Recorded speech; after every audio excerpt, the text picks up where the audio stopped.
Salutations, my Legion of Doom. I'm your Time Lord wannabe, the Brainstormer of pop culture. Now, I'm a big fan of Red vs. Blue, and personally, I think they should have ended it at Season 13. I was willing to watch the newest season, named Red vs. Blue Zero, with a new cast and everything. I was fine with that because the old cast characters had hit their finish line with all the adventures they've had. I think it was time to start a new cast. Ground zero. However, from what I've seen of the new season, I have some gripes, but it's not the animation or fight scenes, but the writing. Mainly, it just doesn't seem a lot like Red vs. Blue. And I don't mean that it's not funny. It's just not as well written as other previous seasons. There was a more nuance with the characters, even if they were just gag characters. Also, I'm not making the argument that Red vs. Blue is a comedy through and through like some fans. Personally, I like it that it was growing more into a serious show with comedy. Mostly the creative team just really needs to find that sweet spot in between comedy and drama. It's just everything I've seen so far, while the fights and animation are pretty good, the story just seems lackluster, which is why I've decided to do this rewrite. Now, I'm not saying that the creative team behind RVB Zero don't know what they're doing. I completely understand how hard they worked on this and do not mean any offense towards them. Like all videos I do, this is simply a writing exercise for me and entertainment for you. Now some ground rules for this rewrite. I am keeping the main cast and their baseline personal stories. Second, no ancient power MacGuffin as the focal point that kicks off the plot, because that's just lazy storytelling. The story does revolve around a new team, and the same primary end goal of the story is them working together and becoming a found family of sorts. And lastly, no superpowers. This is science fiction, not a superhero cartoon. There will be armor enhancements, as established in the show's lore. Side note, might have to switch up some abilities for logic's sake. Okay, so now on to the plot. About 6 to 7 years after Red vs. Blue Season 17, Agents Carolina and Washington work with the Soteria Agency to help transport old, decommissioned Project Freelancer equipment to be destroyed. They were accompanied by some of the soldiers of the recently formed Shadow Squad. However, before any of the equipment could be properly handled, the base was assaulted by an expert squad of renegade super soldiers. Either the soldiers/staff were killed, maimed, or brutally injured. With much of the Freelancer equipment taken, Agent Washington taken hostage, being declared MIA, and Agent Carolina unable to properly act on her own, Shadow Squad must uncover their identities and reason of this Phantom Squad in order to stop them and save Agent Washington. Alright, the story covered. Now let's move on to the extensive cast list. First, let's talk about the new group of protagonists. Shadow Squad. Agent 1, the ambitious, gung-ho member of Shadow Squad. Due to her parents being highly decorated soldiers and they were KIA when she was young, she goes 4,000% every time in order to be even better than them. And this usually means she's the wild card of the team, constantly with Leroy Jenkinsing her way through things and only succeeding through the skin of her teeth. While she is competitive, it's not to a toxic degree like Agent East, because she's often too laid back to care to actually win, more just to improve her skills. While she's more chilled, she does respect military command. This is because of her upbringing with her adoptive father, Axel, who is now one of her commanding officers in Shadow Squad. During the assault, she was constantly thrown off her game by East, who went after the same targets One was, which resulted in the pair being knocked out early on in the fight, which has soured the already rocky relationship. Now Agent 1 wants a rematch with them to earn her pride back. Her armor enhancement is active camouflage. Moving on to West, the gruff and commanding father-like figure field leader of Shadow Squad. Also the actual father of team member East. Formerly Agent Kentucky of Project Freelancer, though he never could reach the top rankings, he was a fairly competent soldier, doing his job. However, he figured that Project Freelancer was doing some things that weren't right, specifically after Agent CT's desertion. After that and the assault on the insurgents, West, originally Agent Kentucky, began snooping and helped uncover many things about the project, which helped the case against it. He was given full pardon on his part in bringing them down.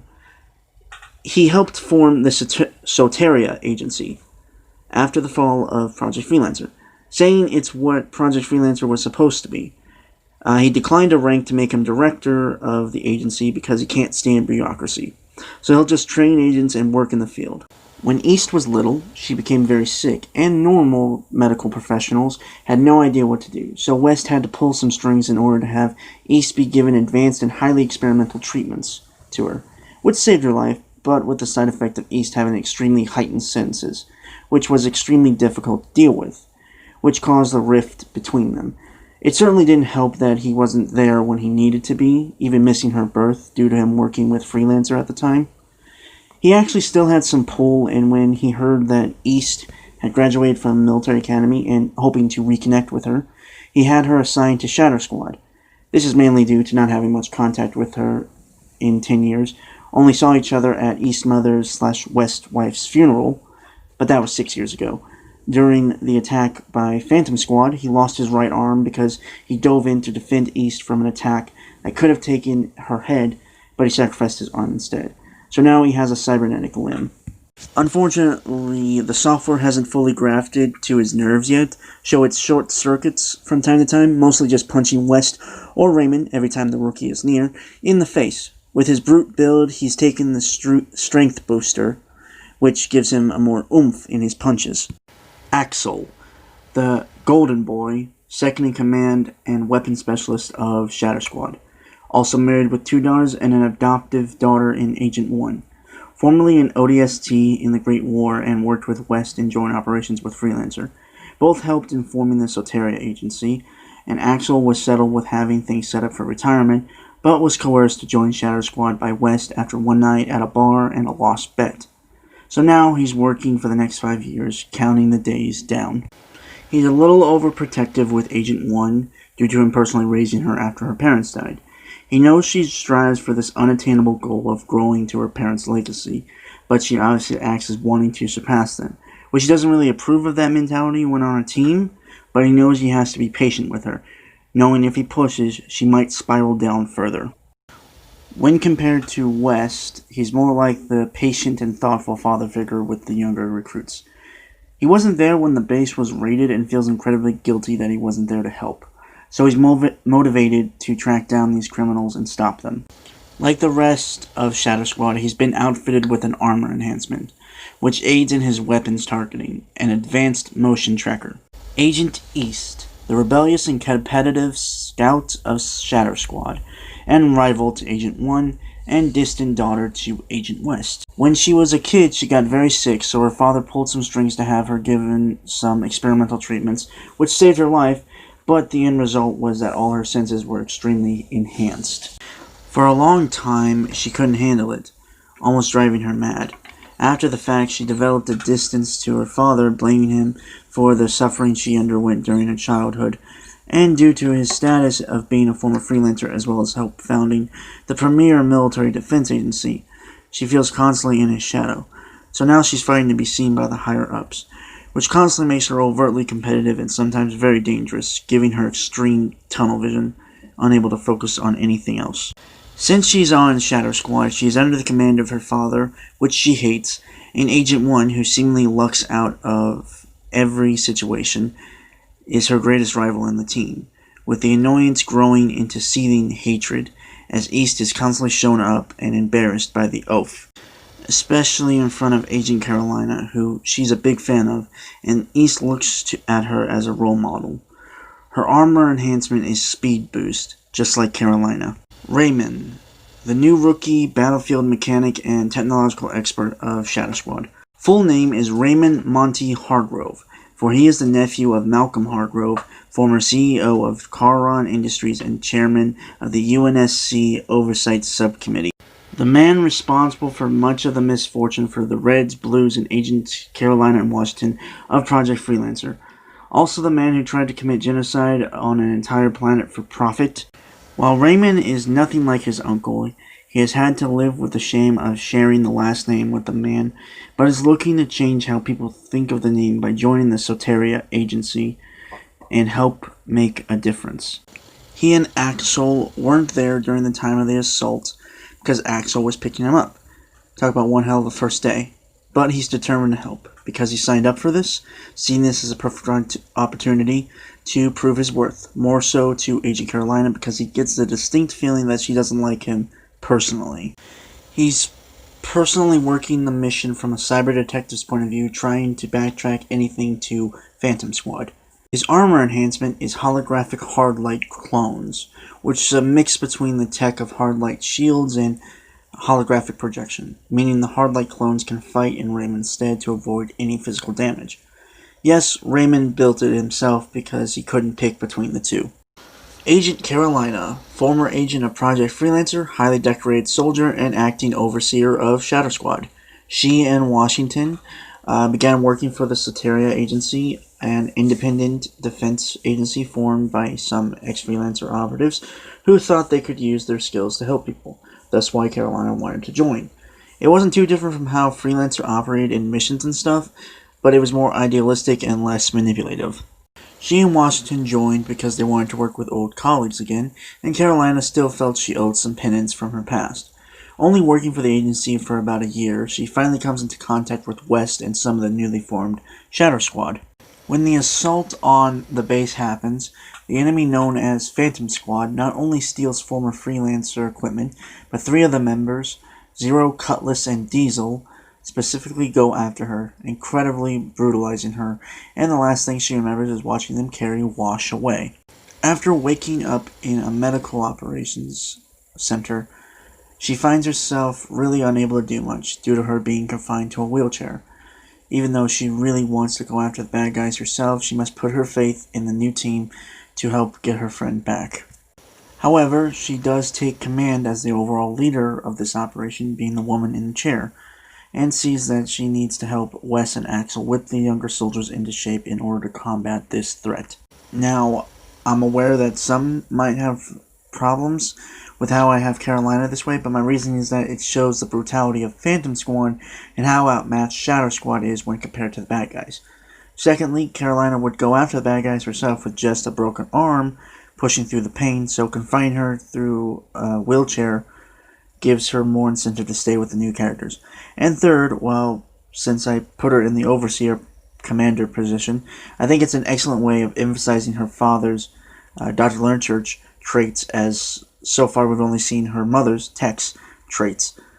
So I think it'd be interesting to see how she handles that more analytical leadership role, how alike she is to the director, and how she's better. Now that we have the ragtag group of misfits covered, we're able to move on to the antagonist, formerly known as Viper Squad, now titled Phantom Squad. There is a reason behind this change of name, but I'll reveal that later. Also, I feel it necessary to mention that most of the members of Phantom Squad don't just have armor enhancements, but also parts of their bodies are replaced with cybernetic limbs, which also helps with their armor enhancements. Cutlass, leader of Phantom Squad, expert hand-to-hand martial artist with a burning hatred for Agent Carolina. She seems to know every technique Carolina knows, beat for beat, and how to counter them. She was the one who really brutalized Carolina to be put into a wheelchair. She's primarily machine, with her arms, legs, even her eyes are replaced with cybernetics, anything to get an edge over Carolina. She organized the plan to steal the Freelancer equipment in order to build upgrades for herself, make her even stronger than she is now. She's armed with a red energy sword, and her armor enhancement is a simple speed booster. Moving on to Zero, the second in command of Phantom Squad and regular assault partner of Cutlass. He's an expert shot with his modified battle rifle, which has target tracking bullets. His legs have been replaced with cybernetics in order to keep up with Carolina's natural speed. He's not the best fighter, but he can put up a fight. Whenever he sees Agent Carolina, he tends to lose it, often rushing in head first, which tends to have disastrous results. During the assault on the base, he came face to face with Agent 1, and he bested her, but spared her life, telling her to stay down. He did this because she wasn't his target. Similar to Diesel, he doesn't want to attack just anybody, but he does understand that he has to defend himself. At least that's his reasoning. His armor enhancement is an electromagnetic shield he can generate in order to stop incoming projectiles and redirect them back. Diesel, the big muscle of Phantom Squad, he's a little slow but upbeat, being the breath of comedic air for the others, who are most of the time just depressing. Like the others, he has beef against Project Freelancer, specifically Agent Carolina. However, this seems more solely aimed at Carolina than the others who attack anyone who is related to Freelancer. He doesn't go out of his way to attack anyone, only defending himself, and does seem to act as the moral compass for the others, mainly Zero and Cutlass. Diesel is equipped with a gravity hammer, which has greater swings due to his exoskeleton that increases his strength. He often acts as the shield/bulldozer due to his armor enhancement of an overshield. The fourth member of Phantom Squad, Artemis, the cold, efficient, and ruthless sniper. She hardly ever speaks, even to her team, which adds to the ultra creepy factor, which only grows even more due to her seemingly sadistic enjoyment of the up-close and personal kills she commits.